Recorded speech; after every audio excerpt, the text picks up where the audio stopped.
안녕하세요. 여러분은 지금 이 순간에도 금융 자유에 얼마나 가까이 와 계신가요? 어쩌면 이 질문을 던지는 순간부터 이미 여러분의 금융 자유를 향한 여정은 시작된 건지도 모릅니다. 오늘은 2025년 최신 금융 자유 전략과 함께 여러분의 금융 자유 목표에 도달하기 위한 현실적인 이야기들을 나눠볼까 합니다. 우리가 투자를 하든 재테크를 하든 금융 자유라는 목표를 향해 나아가다 보면 필연적으로 이런 생각들을 하게 됩니다. 아, 이번엔 좀 다를 줄 알았는데 분명 오른다고 했는데 왜 내릴까? 아니, 이렇게 변동성이 큰데 어떻게 마음 편히 투자하냐고. 맞아요. 하루에도 수십 번, 수백 번 바뀌는 시장의 움직임에 흔들리지 않는 건 정말 어려운 일입니다. 특히 지금처럼 고금리가 지속되고 달러, 강세의 원화 약세가 계속되는 복잡한 거시경제 상황 속에서는 더욱 그렇죠? 하지만 결국은 단단한 갑바가 없어서 그렇습니다. 강한 심장, 단단한 멘탈 없이는 결코 이 험난한 금융의 바다에서 오래 버틸 수 없습니다. 무리한 투자나 과도한 레버리지는 시간에 쫓기게 만들고 작은 흔들림에도 우리의 멘탈을 산산조각 낼 수 있습니다. 그래서 제가 늘 강조하는 게 바로 이것입니다. 한때 내가 비트코인 몇 개, 테슬라 몇 주 갖고 있었다고 자랑해봤자 의미가 없습니다. 결국 자신의 그릇이 준비되지 않으면 잠시 가졌던 큰 자산도 결국 다 날아가고 자신의 그릇만큼만 남게 되죠. 장기 투자자라면 위대한 자산을 오랫동안 들고 가는 것이 핵심입니다. 단순히 리스크를 시간에 녹이는 것을 넘어 시간이 지나면서 그 자산이 남기는 안전마진이 차곡차곡 쌓이고 그와 함께 우리의 금융 자유를 향한 그릇도 자연스럽게 커져가는 겁니다. 처음에는 몇십만 원의 손실에도 머리가 띵하고 밤잠을 설쳤겠지만 어느 순간 몇천만 원이 왔다 갔다 해도 무덤덤해지고 결국에는 수억 단위의 변동에도 평정심을 유지하게 될 거예요. 그게 바로 금융 자유를 위한 단단한 갑바가 생긴 증거입니다. 에 나오는 부자의 그릇, 빈자의 그릇 이야기를 아시나요? 인생에는 두 가지 길이 있습니다. 첫째, 겉보기에는 평탄하고 쉬워 보이는 길. 하지만 이 길은 사람을 나약하게 만듭니다.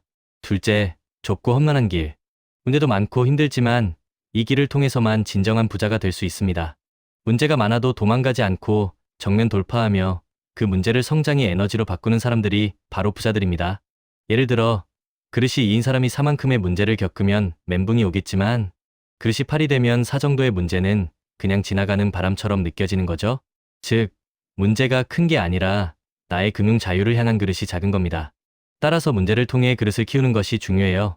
문제는 성장을 위한 조력자입니다. 중요한 건 해법에 집중하는 것. 좌절감에 빠질 때는 문제만 보게 되지만 성공하는 사람들은 행동하면서 해답을 찾습니다. 그리고 이렇게 말하죠. 기왕 하는 거 멋지게 해보자. 피할 수 없으면 즐겨라. 내일 지구가 멸망해도 오늘 할 일은 오늘 하자. 그리고 루틴이 중요합니다. 금융 자유를 향한 여정에서 루틴이 있는 사람은 실패할 틈이 없습니다. 매일 정해진 시간에 일어나고 정해진 일을 반복하죠. 비가 오든 시장 상황이 좋지 않든 꾸준히 해나갑니다. 루틴이 없는 사람은 예측 불가능하고 루틴이 있는 사람은 신뢰받습니다. 이게 바로 금융자유로 가는 길에서 큰 차이를 만듭니다. JYP 박진영 씨도 이런 말을 했죠. 같은 걸 매일 하는 건 지겹다. 근데 지겨운 걸 매일 이겨낸 사람이 결국 성공한다. 공부, 운동, 독서 기본적인 것들 다 지겨워요. 하지만 그걸 10년, 20년씩 꾸준히 한 사람만이 결국 정상에 오르는 겁니다. 투자와 금융 자유도 마찬가지입니다. 장기적으로 우상향하는 자산을 꾸준히 모아가며 자신만의 금융 습관 루틴을 지키고 지겨운 반복을 견디며 리스크를 시간에 녹여 수익으로 바꾸는 것. 이것이 바로 진짜 금융 자유를 위한 성공의 루트입니다. 그리고 씨앗 이야기. 성실한 농부는 씨앗을 계속 뿌립니다. 길가에 뿌려져도 새가 먹어도 돌에 떨어져도 가시덤불에 떨어져도 상관없이 계속 뿌리죠. 비옥한 땅에 떨어진 몇몇 씨앗들이 수백 배의 결실을 맺는다는 것을 알기 때문입니다.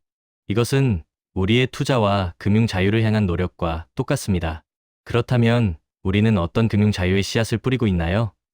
나만의 루틴, 지속 가능한 투자 전략, 예측 가능한 추진력을 가지고 꾸준히 전진해야 합니다. 2025년 최신 금융 자유 전략에서 보듯이 분산 투자, 맞춤형 투자 전략, 인플레이션 해지, 자산, 배당주, 채권 투자, ESG 투자 등 다양한 씨앗들을 뿌리는 지혜가 필요합니다. 특히 2025년에는 디지털 자산 및 암호화폐, AI, 반도체, 2차 전지, 방산, 클린 에너지와 같은 미래 성장 산업에 주목하고 장기적인 관점에서 분할 투자하는 전략도 효과적일 것입니다.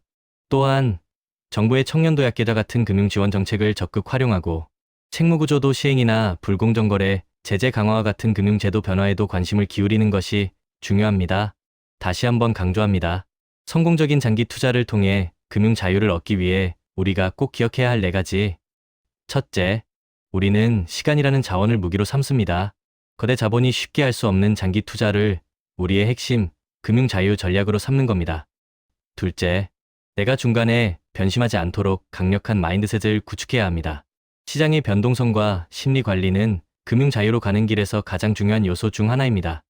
셋째, 인생의 희로애락 이벤트를 예측해서 각 시점에 맞는 투자 기간과 전략을 미리 정하는 겁니다.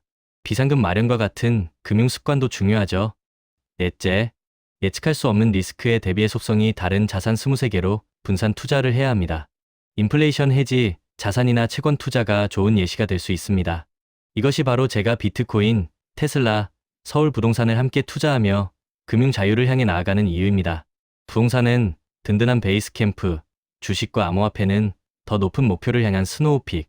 이 모든 것이 금융 자유 정상으로 향하는 여정인 거죠. 여러분, 이 모든 것을 실행에 옮기기 위한 첫걸음은 바로 끝까지 살아남는 것입니다. 전략이 아무리 좋아도 포기하면 소용없어요. 꾸준한 수입과 지출 관리, 종잣돈 마련, 그리고 투자 공부와 같은 금융 습관을 기르는 것도 잊지 마세요. 가계부 작성이나 금융 앱을 활용한 자산 관리도 금융 자유를 위한 좋은 도구가 될 수 있습니다.